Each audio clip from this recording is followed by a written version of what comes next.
Le cinéma fantastique et de science-fiction fait partie intégrante du 7e art depuis ses tout débuts. Cette forme de cinéma a donné de grands classiques qui demeurent appréciés aujourd'hui pour leur histoire certes, mais surtout pour les innovations techniques qui ont dû être développées pour arriver à raconter ces histoires hors de l'ordinaire.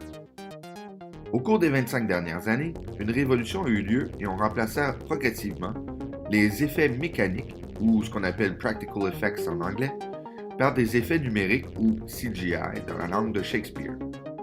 Alors que le numérique donne des possibilités de création infinies, celles-ci sont parfois critiquées pour leur manque de réalisme. Certains vont même jusqu'à être nostalgiques des effets mécaniques au détriment du numérique. C'est pour ces personnes que je vous présente la liste aujourd'hui des 10 films possédant les meilleurs effets mécaniques de l'histoire du cinéma. Bonne écoute!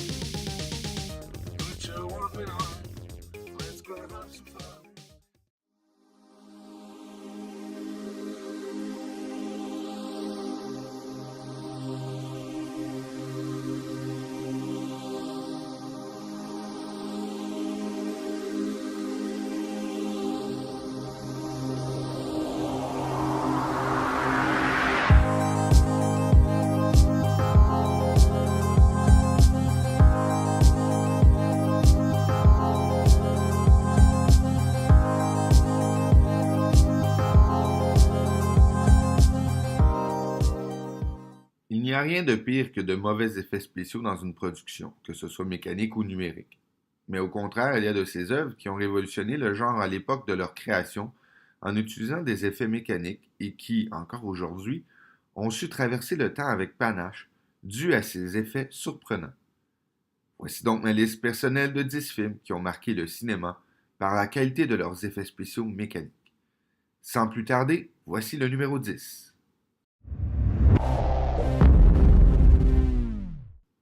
Numéro 10, Le Voyage dans la Lune, 1902. Ce serait un sacrilège de produire une telle liste sans parler d'une des premières œuvres de science-fiction, soit Le Voyage dans la Lune du père du cinéma, le cinéaste français Georges Méliès. Ce dernier sera un des plus grands architectes du 7e art et va non seulement contribuer à créer le langage du cinéma moderne, mais aussi on lui doit la création de la science-fiction cinématographique et ainsi de plusieurs effets spéciaux. Notamment, on lui doit la surimposition, les fondus, différents trompe-œil et surtout le perfectionnement de l'arrêt de caméra avec lequel il va se faire connaître. Mon choix du voyage dans la Lune est basé sur ses prouesses techniques, mais aussi parce que c'est l'œuvre la plus connue des quelques 500 films que va produire Méliès au cours de sa carrière.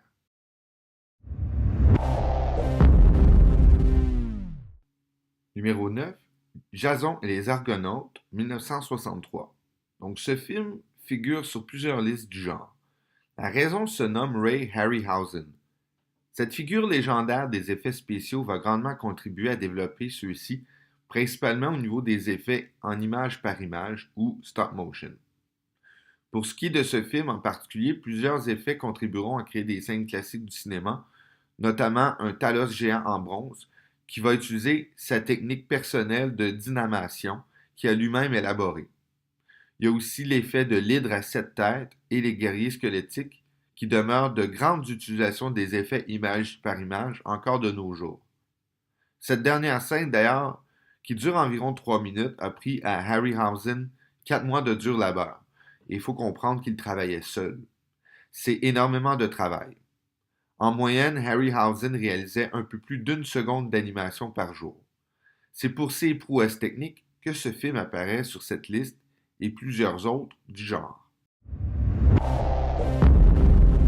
You knew it was dangerous, but you let people go swimming anyway.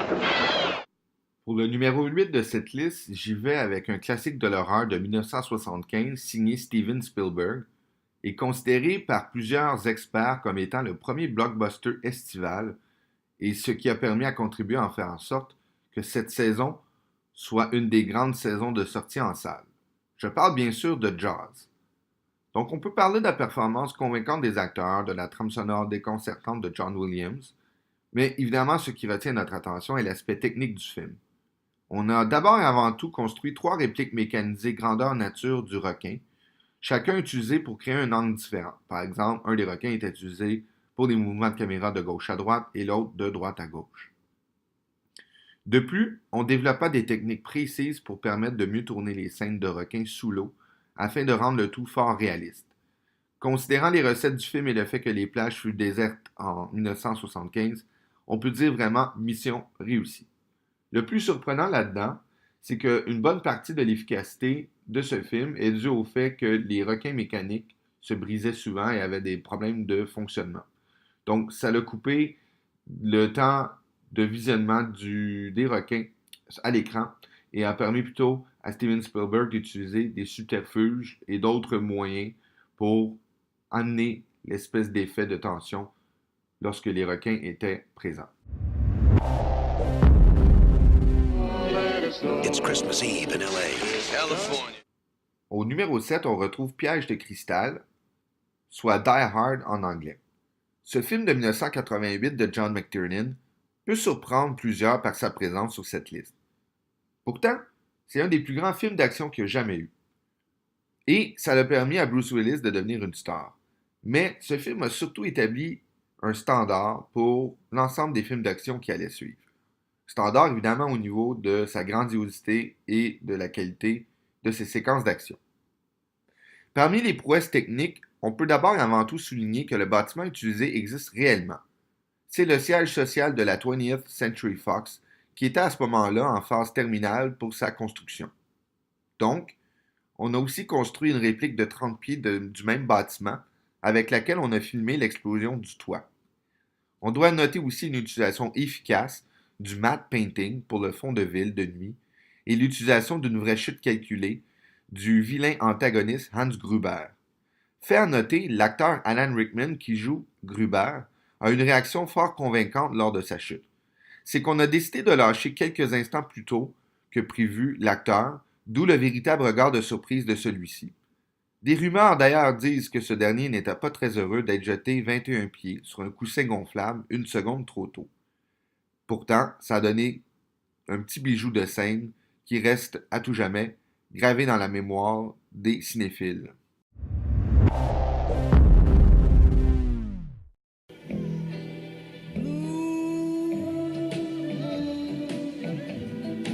You saw me standing alone. Jesus Christ! Without a dream. What? God!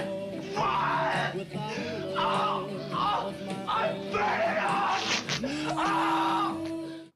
Numéro 6, Le Loup-garou de Londres. Ce film d'horreur de 1981, signé John Landis, n'est pas le plus connu du grand public.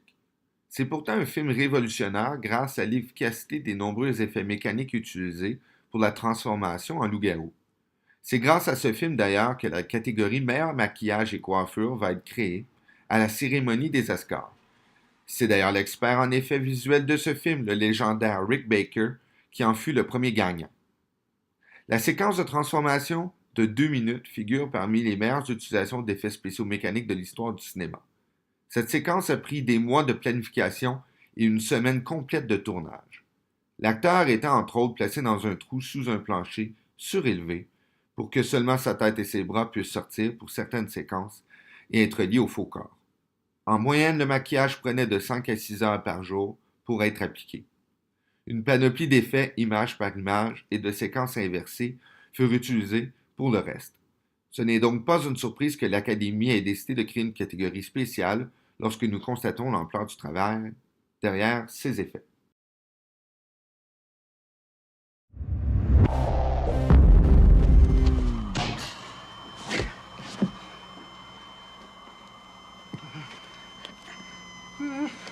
Clear!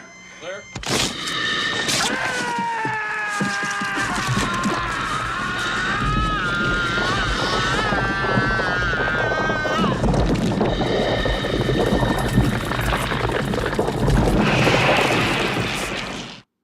Au numéro 5, on retrouve La Chose.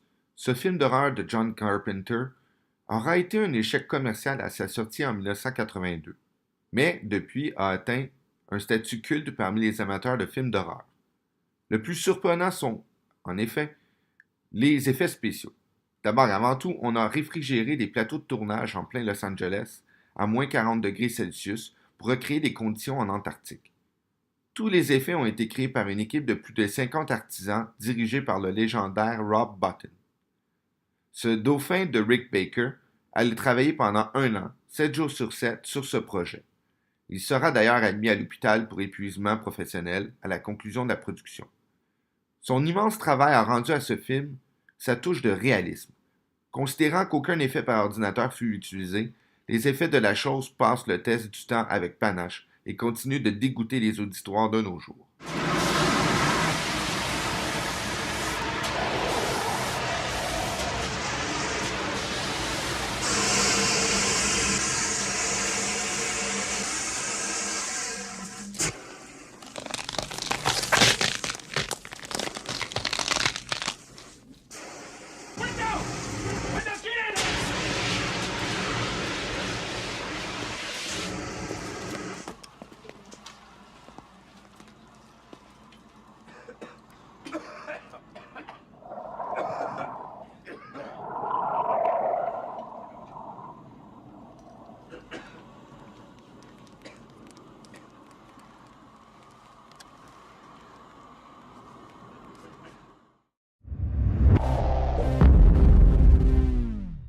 Dave, do you mind if I ask you a personal question? No, not at all. I've wondered whether you might be having some second thoughts about the mission.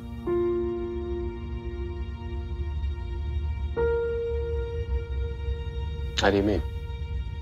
Rumors about something being dug up on the moon. I never gave these stories much credence, but particularly in view of some of the other things that have happened, I find them difficult to put out of my mind.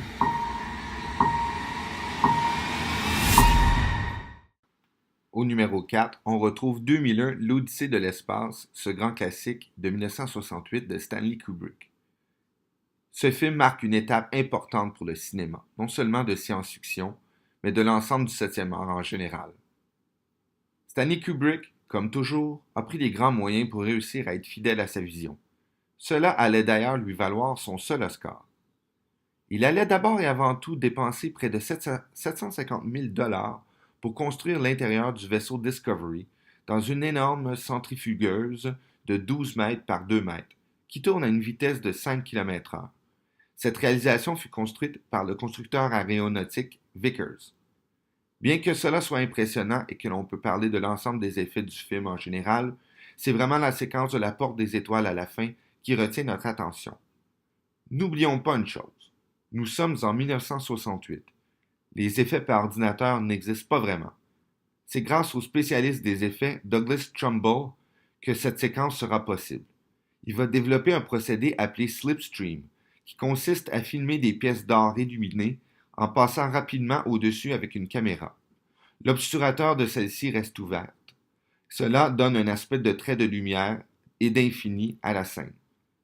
Il paraît qu'à sa sortie, d'ailleurs, cette scène en particulier, était fort appréciée des jeunes gens qui utilisent des substances psychotropes.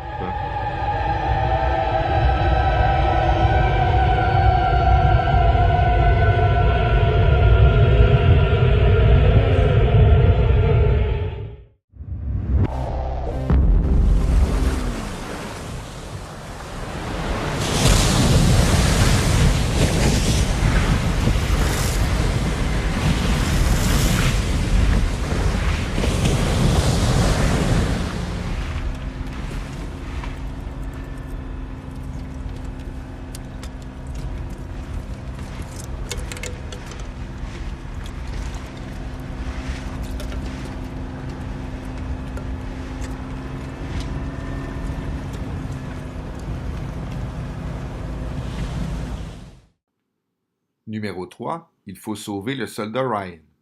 Une deuxième entrée pour Spielberg sur cette liste. Personnellement, ce fut difficile de ne pas ajouter E.T. ou Indiana Jones aussi. Mais je vais plutôt avec ce film de guerre de 1998. Pourquoi? Pour l'ampleur de la scène initiale du débarquement, bien sûr. À l'époque où Lucas préfère le numérique pour ses droïdes de combat, Spielberg décide d'y aller avec de vrais acteurs et de vrais figurants pour créer la plage d'Omaha avec un réalisme déconcertant. Cette scène seule coûte 11 millions de dollars à l'époque et utilisa plus de 1000 figurants provenant de l'armée irlandaise. Parmi ces 1000 figurants, une vingtaine d'entre eux étaient des amputés dotés de faux membres afin de reproduire la perte de ceux-ci. Le tournage va durer 4 semaines et fut tourné en séquence sans scénarimage, un fait assez rare d'ailleurs. Donc, la plupart des plans étaient relativement improvisés selon l'action et les besoins de celle-ci. 40 barils de faux sang vont être utilisés pour cette séquence. Le réalisme était tel que plusieurs vétérans furent incapables de visionner l'entièreté de cette scène.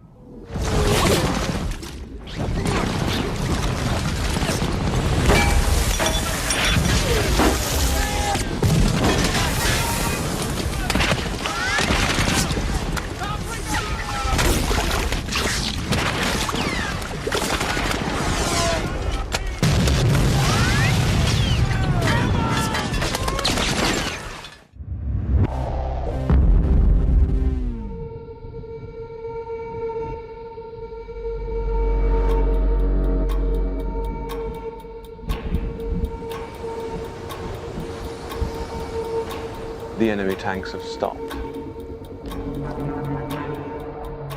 Why? Why waste precious tanks when they can pick us off from the air like fish in a barrel? Numéro 2, Dunkirk.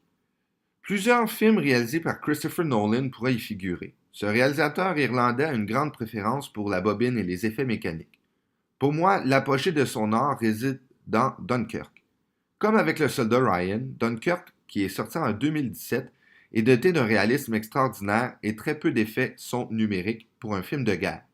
D'une part, 20 des navires ayant originalement pris part à l'évacuation furent utilisés pour la production. Plus de 50 navires furent utilisés en mer et 10 sur la plage. Et comme spécifié au préalable, plusieurs dataient de l'époque. 1000 figurants furent utilisés pour les scènes de plage. On tourna directement sur la même plage à Dunkerque même. On a reconstruit ce qu'on appelait The Mole, c'est-à-dire le quai blanc utilisé pour l'évacuation. La production construisit aussi une quarantaine de répliques de chasseurs Messerschmitt Bf-109 et des bombardiers Junker 87 Stuka. Ces répliques d'environ 2 mètres de long étaient télécommandées et principalement utilisées pour des attaques au sol. Pour le reste, de véritables avions de l'époque furent utilisés, notamment de vrais Spitfires. Ce film est aussi le premier à avoir été tourné entièrement en IMAX et à être nommé aux Oscars. C'est pour toutes ces raisons que ce film figure sur cette liste.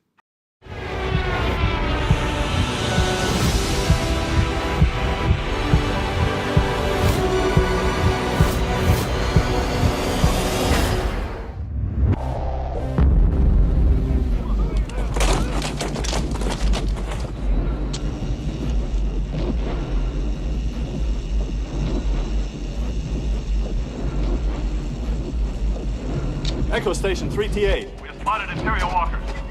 Imperial walkers on the North Ridge.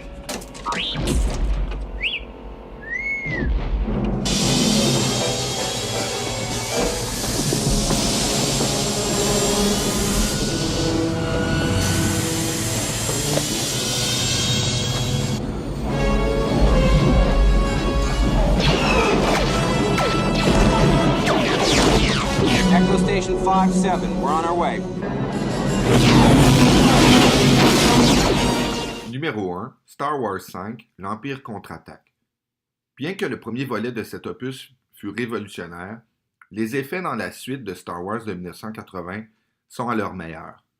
J'aurais pu parler de tout ce qui se passe sur Bespin, ou la poursuite dans les champs de météorites, ou Yoda lui-même. Mais je crois que ce qui frappa le plus l'imaginaire des gens est sans contredit la bataille de Hoth. Comment oublier la première fois que l'on observe les AT-AT, ces monstres mécanisés géants? Ils furent réalisés par toute une équipe en image par image, qui comprenait entre autres Phil Tippett. Cela leur a pris 9 mois pour construire une série de ces véhicules à différentes échelles. Cela pouvait prendre 8 heures de tournage pour une seule seconde de film. On peut aussi noter la présence de Ralph McQuarrie pour la conceptualisation et Rick Baker, encore une fois lui, pour les maquillages. Donc toute une équipe des meilleurs artisans d'effets spéciaux de l'époque était réunie sous l'égide de la Industrial Light and Magic. La séquence de combat fut tournée en majeure partie en Norvège et utilisant des figurants provenant de l'armée locale. Encore aujourd'hui, cette séquence demeure une des meilleures du cinéma et marque, selon moi, le summum de l'art des effets spéciaux mécaniques. Bien, c'était tout pour cette vidéo. Merci d'avoir visionné celle-ci. N'oubliez pas d'aller liker notre page Facebook et aussi de vous abonner à notre chaîne. Et tant qu'à y être, un petit like sur notre vidéo aussi. Donc, je vous dis à la prochaine et nous sommes Génération Médiatique.